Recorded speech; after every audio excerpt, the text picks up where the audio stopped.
Kag yari naman ang mga pampagood vibes nga pabalo namon sa inyo sini nga weekend. Natapos ng Dinagsa Festival pero sa social media, trending sa gihapon ang mga video kag pictures sang sinadya sa kapistahan sa Cadiz. Halin sa winning performances sa mga tribo, pakadto sa lamita na isang pinta sa dalan. Aton balikan ang sinadya, kag nga abala ginadagsa ang dinagsa. Ina sa tripping ni Ruming sa Sabado at 10 a.m.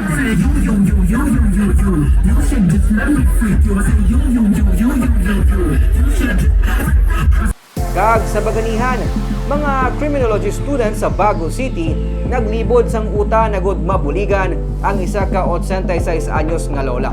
Silang ginkilala kag ginpasidunggan sang local government unit bangod man sa ilang maayo nga binuhatan. Aton sila kilalahon sa Baganihan sa Sunday at 10 a.m.